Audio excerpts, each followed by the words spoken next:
வணக்கம் மக்களே. நீ தீயா இல்லை தென்றலா அத்தியாயம் 26 வெற்றிகரமாக அடியெடுத்து வைக்கிறோம். இந்த கதையை முழுசா கேளுங்க, உங்களுக்கு நிச்சயமா பிடிக்கும்.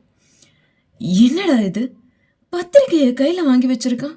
தூக்கி எரிய போறானா இல்ல எரிக்க போறானா? என்ன பண்ண போறான்னு தெரியலையே என்று நினைத்தபடி பதட்டத்தோடு ராகவனையே பார்த்து கொண்டிருந்தான் வாசு. ராகவனும் ஆதித்யனும் ஒன்றாக ஒரே பள்ளியில் ஒரே வகுப்பில் படித்தவர்கள். ஆதித்யன் ராகவனின் அம்மா இரண்டாவதாய் திருமணம் செய்த ஆணின் தங்கை மகன். ஒரு விபத்தில் தந்தையையும் தாயையும் இழந்த ஆதித்யன் தன் தாய்மாமன் வீட்டிலேயே வளர்ந்தான். ஆதித்யனும் ராகவனும் எதிரிகளாகவே வளர்ந்தனர் சிறு வயதிலிருந்தே. பள்ளிக்கூட விளையாட்டு போட்டிகளிலெல்லாம் ராகவனை ஜெயித்துவிட ஆதித்யன் பலவாறு முயற்சி செய்வான். ஆனால் ராகவன் தான் எல்லாவற்றிலும் வெற்றியை தனதாக்கி வைத்திருப்பான். ராகவனுக்கும் ஆதித்யனுக்கும் ஒரு நாள் பயங்கரமான சண்டை நடந்து கொண்டிருந்தது. பள்ளி வளாகத்தில் அந்த சண்டையில் ஆதித்யன் ராகவனை பார்த்து, நீ எல்லாத்தையும் ஜெயிச்சு பிரைஸ் வாங்கிடலாண்டா, ஆனா நீ ஒரு அன்லக்கி, உன்னை யாருக்குமே பிடிக்காது, உன்னை பிடிக்கலன்னு தான் உன் அம்மாவே உன் அப்பாவை விட்டுட்டு வந்து என் மாமாவை கல்யாணம் பண்ணிக்கிட்டாங்க. நீ ஒரு அன்லக்கிடா, நீ ஒரு அன்லக்கி என்று ஆதித்யன் சொல்ல, தான் பாசமாய் இருந்த உயிரையே வைத்திருந்த அம்மா தன்னை விட்டு, தன் தந்தையை விட்டு, தன் குடும்பத்தை விட்டு வேறு ஒரு ஆணை திருமணம் செய்த வருத்தத்தில் இருந்த ராகவனுக்கோ அன்று அந்த வருத்தம் கோபமாக மாறியது. பக்கத்தில் இருந்த கல்லை எடுத்து ஆதித்யனின் மீது எறிந்தான் ராகவன்.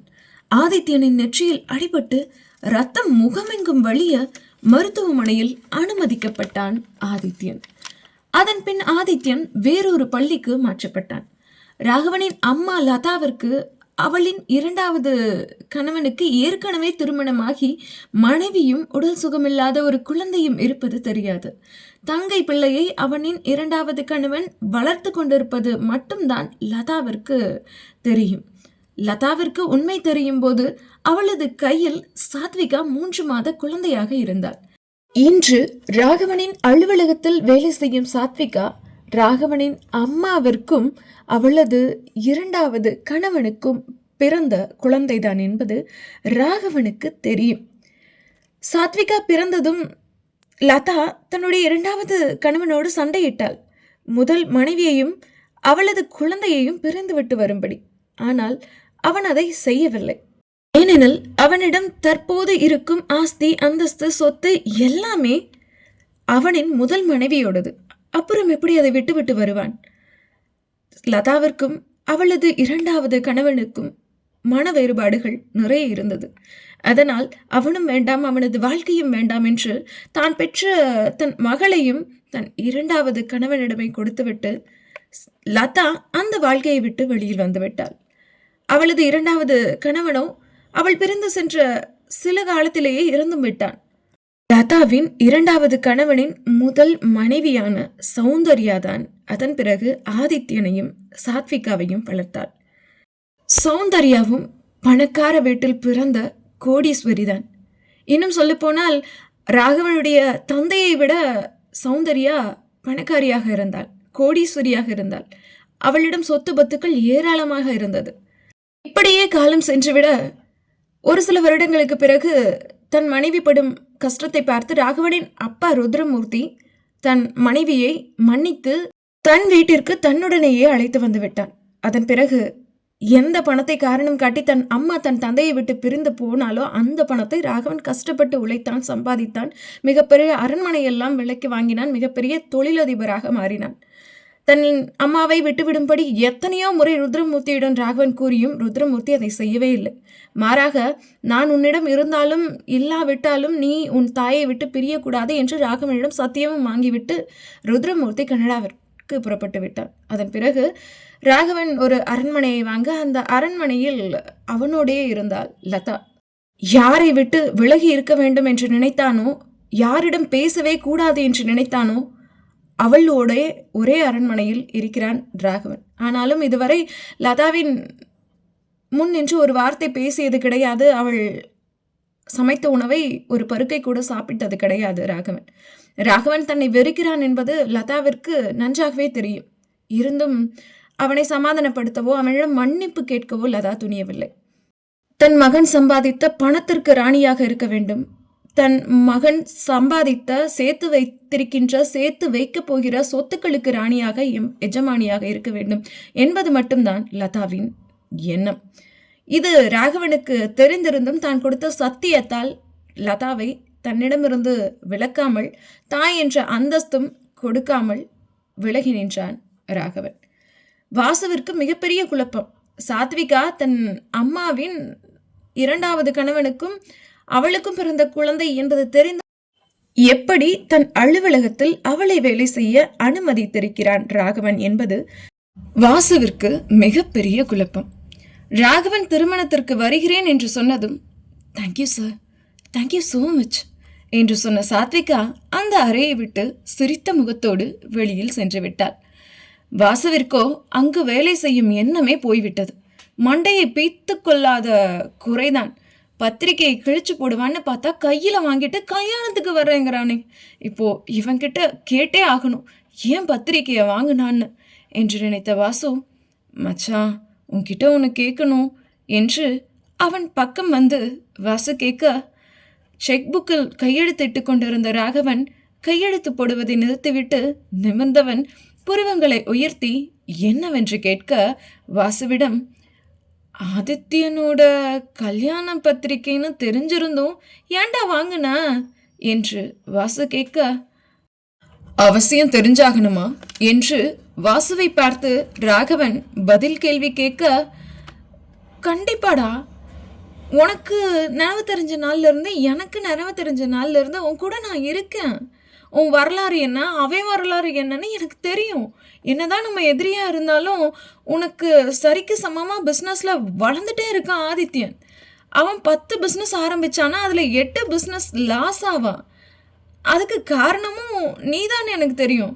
அப்புறம் எதுக்கு மச்சான் உனக்கு பிடிக்காத உன் எதிரியோட கல்யாணத்துக்கு நீ வரேன்னு சாத்விகாட்ட சொல்லியிருக்க நீ என்று வாசு கேட்க, எல்லாத்தையும் இப்போவே சொல்லிட்டா த்ரில் போயிடுமச்சி, வெயிட் அண்ட் வாட்ச் என்று ராகவன் சொல்ல, அப்போ ஆதித்யனுக்கு ஏதோ ஆப்பு ரெடி பண்ணிட்டு இருக்க மாப்ள, பார்த்துடா, சாத்விகா பாவண்டா என்று வாசு சொல்ல, வேலையை பாரு என்று ராகவன் சொல்ல, வேலையை தானே பாஸ், முடிச்சிட்டேன் பாஸ், நான் கொட்டேஷன் ரெடி பண்ணி உங்களுக்கு மெயில் பண்ணிட்டேன். இப்போது கன்ஸ்ட்ரக்ஷன் ஒர்க்கெல்லாம் சரியாக நடக்குதான்னு போய் பார்த்துட்டு வரேன், நான் கிளம்புறேன் பாஸ் என்று சொன்னபடியே வாசு அந்த அறையை விட்டு செல்ல, போகும்போது காஃபி சொல்லிட்டு போ என்று ராகவன் கத்த, சொல்லிட்டு போகிறேன் பாஸ் என்று சொன்னபடியே வாசு அங்கிருந்து நகர்ந்தான். வாசு சென்ற 10வது நிமிடம் ராகவன் கேட்ட காஃபி அவன் மேசைக்கு வந்தது. காஃபியை எடுத்து சுவைத்து கொண்டே ராகவன் மதுவை பார்க்க, அவளோ லேப்டாப்பை மடியில் வைத்து கொண்டு சோபாவில் அமர்ந்தபடியே கண்களை மூடி தலை சாய்த்து படுத்திருந்தாள். காஃபியை குடித்தபடியே தன் இருக்கையிலிருந்து எழுந்தவன் மது அமர்ந்திருந்த சோபாவின் பக்கம் சென்றான். அங்கு அமர்ந்தவன் உறங்கிக் கொண்டிருக்கும் மதுவை பார்த்தான். பட்டாம்பூச்சியைப் போல சுறுசுறுப்பாய் சுற்றுபவள் சோர்ந்து படுத்திருப்பதை பார்த்ததும் என்னவோ போல் இருந்தது ராகவனுக்கு. அடர்ந்த இமைமுடிகள் கொண்ட கூரிய விழிகள், வானவில்லாய் வளைந்திருக்கும் 2 புருவங்கள், பிஞ்சு வண்டை போல் ஒரு நாசி, அதை இன்னும் அழகாக்க ஒற்றை மூக்குத்தி, என்னை பருகவா என்று அவனை அவ்வப்போது மறைமுகமாய் அழைக்கும் மென்னிதழ்கள், அவளது இடையை தாண்டி நீண்டு இருக்கும் கார்குந்தல், இப்படி காஃபியை ருசித்து கொண்டே அவளை ரசித்து கொண்டிருந்தான் ராகவன். சட்டென்று காஃபியை கப்பை கீழே வைத்தவன் அவள் மடியிலிருந்த லேப்டாப்பை எடுத்து டேபிளின் மேல் வைத்தவன் மதுவை மெதுவாக தன் மடியில் சாய்த்து கொண்டான். அவளோ தன் 2 கைகளையும் ஒன்று சேர்த்து தன் தலைக்கு தலையணையாய் வைத்து கொண்டு ஒரு புறமாய் ஒரு கழித்து அவனின் மடியில் லாவகமாய் படுத்து கொண்டாள். டேபிளின் மேல் இருந்த லேப்டாப்பை கையில் எடுத்தவன் மதுவுக்கு தான் கொடுத்த வேலையை தானே செய்து முடித்தான். வேலை முடிந்ததும் லேப்டாப்பை தள்ளி வைத்துவிட்டு அவளின் நெற்றியை தொட்டு பார்த்தான் ராகவன். அனலாய் கொதித்து கொண்டிருந்தது அவளின் உடல். அவளை சோபாவில் படுக்க வைத்துவிட்டு எழுந்தவன் தன் 2 கைகளில் அவளை ஏந்தி கொண்டு அவன் அறைக்குள்ளே இருக்கும் இன்னொரு அறைக்கு தூக்கிச் சென்றான் அவளை. அங்கு சென்றவன் அங்கிருந்த மெத்தையில் அவளை படுக்க வைத்தான். ஒரு காட்டன் துணியில் தண்ணீரை நனைத்து அவள் முகமெங்கும் துடைத்து விட்டவன் அவளுக்கு போர்வையை போர்த்துவிட்டு தன் இரு கைகளையும் தலைக்கு வைத்து கொண்டு அந்த மெத்தையில் அவள் அருகிலேயே படுத்துக்கொண்டு விட்டத்தை வெறித்து பார்த்து கொண்டிருந்தான் ராகவன். காய்ச்சலின் மிகுதியில் அணத்தி கொண்டிருந்தாள் மது.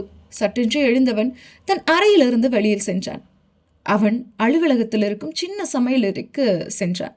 அவன் அலுவலகத்தில் ஒரு கேண்டீனும் இருக்கிறது. ஆனால் இவனுக்கென உணவுகள் தயாரிக்க ஒரு சின்ன சமையலறை அவனது அலுவலகத்தில் இருந்தது.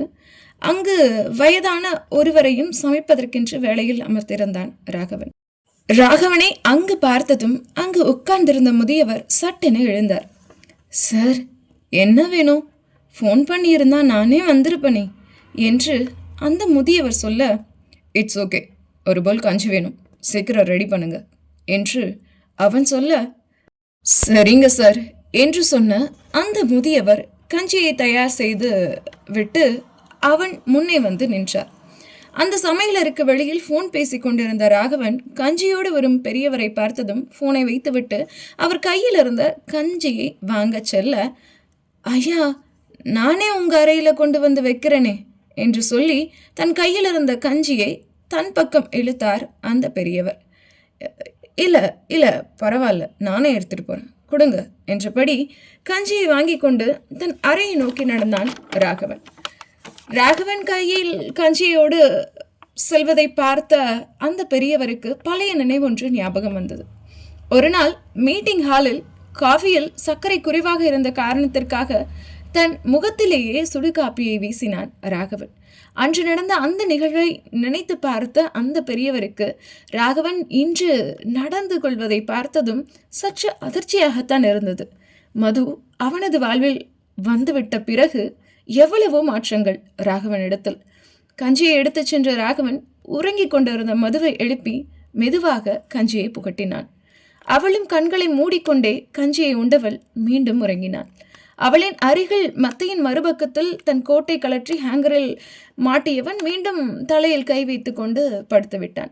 அவளின் நெற்றியை தொட்டு பார்த்தான் ராகவன். ஓரளவு காய்ச்சல் குறைந்திருந்தது. அப்படியே அவனும் கண்களை மூடிய கண்களை திடுக்கென விழித்தான் அவன். ராகவனின் பார்வையை அவன் மார்பின் மீது செலுத்தினான். அவனின் பக்கத்தில் படுத்திருந்த மதுவோ இப்போது அவனின் மார்பின் மீது படுத்திருந்தாள். விட்டால் ராகவன் ஓடி விடுவான் என்பது போல அவளின் ஒரு கையால் அவனின் சட்டையை கெட்டியாக பிடித்திருந்தாள் மது. ரொம்ப சோதிக்கிறாளே என்றபடி தன் சிகையை ஒரு கையால் கோதியவன் அவளை மெல்ல மெத்தையில் படுக்க வைக்க முயற்சித்தான். ஆனால் அவளோ அவனை விட்டு நகரமாட்டேன் என்று படுத்திருந்தாள். காய்ச்சலின் அசதியில் என்ன செய்கிறோம் என்று தெரியாமல் இப்படி செய்து கொண்டிருக்கிறாள். கண்களை விழித்தால் என்ன செய்வாளோ என்று யோசித்த ராகவனும் அவளோடே அப்படியே உறங்கி போனான். 2 மணி நேரம் அப்படியே கடந்தது. கன்ஸ்ட்ரக்ஷன் வேலைகளை மேற்பார்வையிட்டு முடித்துவிட்டு ராகவனின் அறைக்குள் நுழைந்தான் வாசு. அங்கு அவனை காணவில்லை. அதை பார்த்ததும் வாசு, நைட்டு 10 மணி ஆனாலும் ஆஃபீஸில் இருந்து எந்திரிப்பேனா வருவேனான்னு வேலை பார்ப்பானே, என்னையும் சேர்ந்து டார்ச்சர் பண்ணுவானே, இப்போ ஆளையை காணோம் என்று விழித்த வாசு மது அமர்ந்திருந்த இடத்தை பார்த்தான். அங்கு மதுவையும் காணோம். என்ன பண்றான்னு தெரியலையே, இங்க ராகவனை காணோம், இங்க மதுவை காணோம், ஐயோ என்று பதறியவன் தன் போனை எடுத்து ராகவனுக்கு கால் செய்தான். ராகவனோ வாசுவின் அழைப்பை துண்டித்தான்.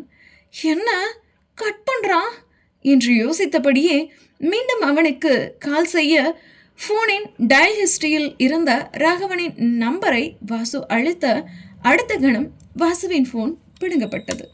என்ன நடக்கப் போகிறது அடுத்து என்பதை நாம் அடுத்த அத்தியாயத்தில் பார்ப்போம்.